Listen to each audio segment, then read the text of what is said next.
ನಮಸ್ಕಾರ ಕನ್ನಡ ಒನ್ಗೆ ಸ್ವಾಗತ. ನಾನು ಭಾಗ್ಯನಾರಾಯಣ ಬೊಗ್ಗೋರ್ಪು. ಸೋನಿಯಾ ಗಾಂಧಿ ಅವರನ್ನು ಹೇಗಾದರೂ ಮಾಡಿ ಯಾವುದಾದ್ರೂ ಒಂದು ದೊಡ್ಡ ಕೇಸಲ್ಲಿ ಸಿಲುಕಿಸ್ಬೇಕು ಅನ್ನುವಂತಹ ಪ್ರಯತ್ನವನ್ನು BJP ದಶಕದ ಮೇಲಿಂದ ಮಾಡ್ತಾ ಇದೆ. ಹೆರಾಲ್ಡ್ ಕೇಸ್ ಅದನ್ನು ಒಂದು ಪ್ರಯತ್ನ ಮಾಡ್ತು, ಆಗಲಿಲ್ಲ. ಆದರೆ ಈಗ UAPA ಹಾಕಬಹುದಾದಂತಹ ಮಟ್ಟಕ್ಕೆ ಒಂದು ವಿಚಾರವನ್ನು ತೆಗೆದುಕೊಂಡು ಬಂದು ಜನರ ಮುಂದಿಡ್ತಾ ಇದೆ. UAPA ಹಾಕಿ ಅನ್ನುವಂತಹ ಒತ್ತಡವನ್ನು ಬಹಳ ಸೀನಿಯರ್ ಮೋಸ್ಟ್ ಲಾಯರ್ ಆಗಿರುವಂತಹ ಜೇಠ್ಮಲಾನಿ ಅವರು ಇವತ್ತು ಸ್ಟೇಟ್ಮೆಂಟನ್ನು ಕೊಟ್ಟಿದ್ದಾರೆ.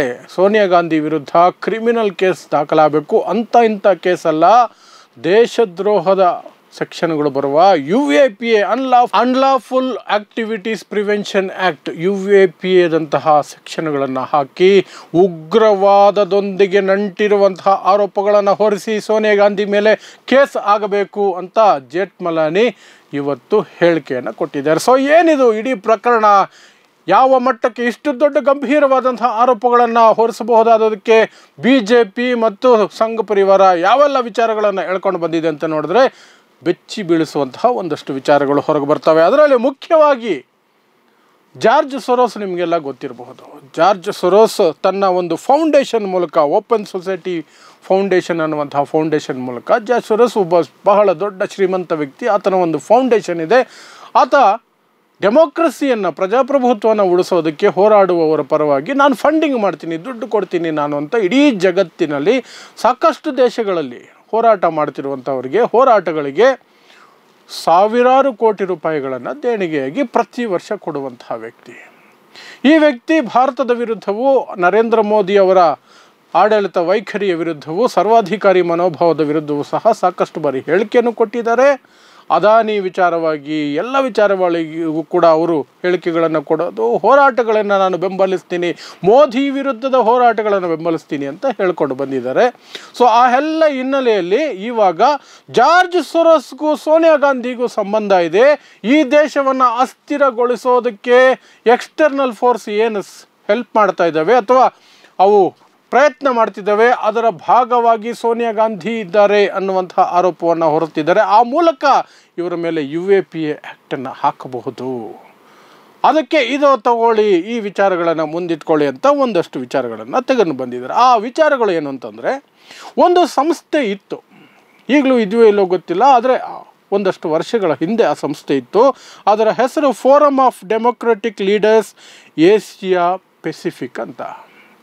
Forum of democratic leaders Asia Pacific ಅಂತ ಆ ಸಂಘಟನೆ ಅಥವಾ ಆ ಒಂದು ಸಂಘಟನೆ ಏನಿತ್ತು, ಅದರಲ್ಲಿ 4 ಜನ ಫೌಂಡರ್ಸ್ ಅಂತಿತ್ತು, 4 ಜನ ಪ್ರೆಸಿಡೆಂಟ್ಸ್ ಅಂತಿತ್ತು, ಸಹ ನಿರ್ದೇಶಕರು, ಸಹ ಅಧ್ಯಕ್ಷರು ಅಂತಿತ್ತು. ಆ 4 ಜನರ ಪೈಕಿ ಸೋನಿಯಾ ಗಾಂಧಿ ಸಹ ಒಬ್ಬರಾಗಿದ್ದರು.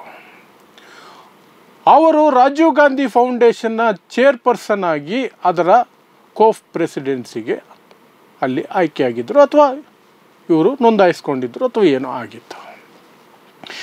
ಆ ಒಂದು ಸಂಘಟನೆಯಲ್ಲಿ ಇನ್ನೂ 3 ಜನ ಬೇರೆ ಬೇರೆಯವರಿದ್ದರು. ಅದರಲ್ಲಿ ಫಿಲಿಪೀನ್ಸ್ನ ಮಾಜಿ ರಾಷ್ಟ್ರಪತಿ ಒಬ್ಬರಿದ್ದರು, ಕೋಸ್ಟರಿಕಾ ಅನ್ನುವಂತಹ ದೇಶದ ಮಾಜಿ ರಾಷ್ಟ್ರಪತಿಗಳೊಬ್ಬರಿದ್ದರು, ಇನ್ನೊಬ್ಬರಿದ್ದರು. ಒಟ್ಟಿನಲ್ಲಿ 4 ಜನ ಪ್ರೆಸಿಡೆಂಟ್ಸ್ ಅಂತಿದ್ರು. ಅದರಲ್ಲಿ ಸೋನಿಯಾ ಗಾಂಧಿ ಸಹ ಒಬ್ಬರು. ಈಗ ಏಷ್ಯಾ ಪೆಸಿಫಿಕ್ ಸೋನಿಯಾ ನಂಟು ಏನು? ಈ forum of democratic leaders Asia Pacific ಅಂತಿದೆಯಲ್ಲ, ಆ ಸಂಸ್ಥೆಗೂ ಸೋನಿಯಾ ಗಾಂಧಿಗೂ ನಂಟಿದ್ರೆ ಓಕೆ, ಪ್ರೆಸಿಡೆನ್ಸಿ ಪ್ರೆಸಿಡೆನ್ಸಿ ಅದೊಂದು ಸಂಘಟನೆ. ಡೆಮೊಕ್ರೆಟಿಕ್ ಲೀಡರ್ಸ್ನ ಅಲ್ಲಿ ಸೇರಿಸ್ಕೊಂಡಿದ್ದಾರೆ. ಡೆಮೊಕ್ರಸಿಯ ಬಗ್ಗೆ ಅಲ್ಲಿ ಚರ್ಚೆಗಳಾಗ್ತವೆ, ಡೆಮೊಕ್ರಸಿಯ ಬಗ್ಗೆ ಅದು ಸಂಘಟನೆ ಕೆಲಸ ಮಾಡ್ತಿದೆ. ಆದರೆ ಇದಕ್ಕೂ ಜಾರ್ಜ್ ಸೊರೋಸ್ಗೂ ಏನು ಸಂಬಂಧ ಅಂದರೆ, ಜಾರ್ಜ್ ಸೊರೋಸ್ ಈ ಸಂಘಟನೆಗೆ ಫಂಡ್ ಮಾಡುತ್ತೆ ಅಂತ ಆರೋಪವನ್ನು BJPಯವರು 2 ದಿನಗಳಿಂದ ದೊಡ್ಡ ಮಟ್ಟದಲ್ಲಿ ಮಾಡ್ತಾ ಇದ್ದಾರೆ. ಪ್ರೆಸ್ ಕಾನ್ಫರೆನ್ಸ್ ಮಾಡ್ತಿದ್ದಾರೆ, ಹೇಳಿಕೆಗಳನ್ನು ಕೊಡ್ತಿದ್ದಾರೆ, ಸದನದಲ್ಲೇ ಅದನ್ನು ತಗೊಂಡು ಬಂದು ಚರ್ಚೆ ಮಾಡ್ತಾ ಇದ್ದಾರೆ. ಇಡೀ ದೇಶದಲ್ಲಿ ಒಂದು ರೀತಿಯಾಗಿ ಅದರ ಬಗ್ಗೆ ಚರ್ಚೆ ಆಗಂಗೆ ಮಾಡ್ತಿದ್ದಾರೆ. ಈ ದೇಶವನ್ನು ಅಸ್ಥಿರಗೊಳಿಸುವ ಶಕ್ತಿಗಳ ಜೊತೆಯಲ್ಲಿ ಸೋನಿಯಾ ಗಾಂಧಿ ಇದ್ದಾರೆ ಅಂತ. ಜಾರ್ಜ್ ಸೊರೋಸ್ ಒಂದು ಕಡೆ ಜಮ್ಮು ಕಾಶ್ಮೀರದಲ್ಲಿ ಸ್ವಾತಂತ್ರ್ಯ ಹೋರಾಟಕ್ಕೆ ಇದ್ದಾರೆ ಒಂದಷ್ಟು ಜನ, ಅವರಿಗೆ ನಾವು ಬೆಂಬಲಿಸ್ತೀವಿ, ಅವರ ಹೋರಾಟವನ್ನು ಬೆಂಬಲಿಸ್ತೀವಿ ಅನ್ನುವಂತಹ ಹೇಳಿಕೆಯನ್ನು ಸಹ ಆಗಾಗ ಕೊಡ್ತಿರುತ್ತೆ. ಅಂತಹ ಜಾರ್ಜ್ ಸೊರೋಸ್ ಫಂಡ್ ಮಾಡ್ತಿದ್ದಂತಹ ಸಂಘಟನೆಯಾದ forum of democratic leaders Asia ಪೆಸಿಫಿಕ್ಗೆ ಪ್ರೆಸಿಡೆಂಟ್ ಆಗಿ ಸೋನಿಯಾ ಗಾಂಧಿಯವರು ಆ ಕಾಲದಲ್ಲಿದ್ದರು.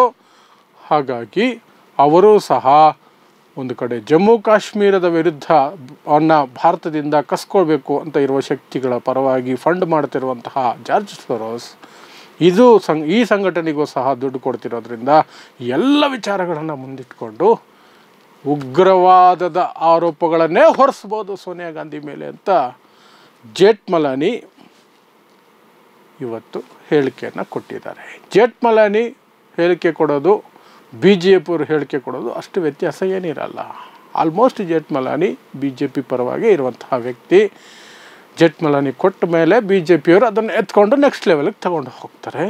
ಆಲ್ರೆಡಿ ಅದನ್ನು ಸದನದಲ್ಲಿ ಹೊರಗಡೆ ಎಲ್ಲ ಕಡೆ ಶುರು ಮಾಡಿದ್ದಾರೆ. ಸೊ ಈಗ ಅದು ದೊಡ್ಡ ಮಟ್ಟದಲ್ಲಿ ಚರ್ಚೆ ಆಗ್ತಾ ಇದೆ. ಹಾಗಾದರೆ ಸೋನಿಯಾ ಗಾಂಧಿ ವಿರುದ್ಧ UAPA ಅಂತಹ ಗಂಭೀರವಾದ ಸೆಕ್ಷನ್ಗಳ ಆಧಾರದ ಮೇಲೆ ಕೇಸ್ ಆಗುತ್ತಾ? ಉಗ್ರವಾದದೊಂದಿಗೆ ನಂಟಿರುವ ಆರೋಪದ ಮೇಲೆ ಈ ದೇಶವನ್ನು ಅತಂತ್ರಗೊಳಿಸುವ ಅಥವಾ ಒಂದು ರೀತಿಯಾಗಿ ತೊಂದರೆಗೆ ಈಡು ಮಾಡುವ ಶಕ್ತಿಗಳ ಪರವಾಗಿ ಸೋನಿಯಾ ಗಾಂಧಿ ಇದ್ದಾರೆ. ಹಾಗಾಗಿ ಉಗ್ರವಾದದೊಂದಿಗೆ ನಂಟಿದೆ ಅನ್ನುವಂತಹ ಆರೋಪಗಳನ್ನು ಸೋನಿಯಾ ಗಾಂಧಿ ವಿರುದ್ಧ ಹೊರಿಸಲಾಗುತ್ತಾ? ಹೇಳೋಕ್ಕೆ ಬರಲ್ಲ. ಅಂತಹ ಸಾಧ್ಯತೆಗಳಿಗೆ ಒಂದು ರೀತಿಯಾದಂತಹ ಮಸಾಲೆಯನ್ನು BJP ಮತ್ತು ಜೇಠ್ಮಲಾನಿ ಇಬ್ಬರು ಸಹ ರೆಡಿ ಮಾಡಿಟ್ಕೊಂಡಿದ್ದಾರೆ. ಅದನ್ನು ಯಾವ ರೀತಿ ಬಳಸ್ತಾರೆ, ಯಾವ ಮಟ್ಟದಲ್ಲಿ ಬಳಸ್ಕೊಳ್ತಾರೆ, ಅದನ್ನು ನಾವು ಕಾದು ನೋಡಬೇಕು ಅಷ್ಟೇ. ನೋಡ್ತಾ ಇರಿ ಸಮಾಜಕ್ಕಾಗಿ ಕನ್ನಡ 1 ನ್ಯೂಸ್. ನಮಸ್ಕಾರ.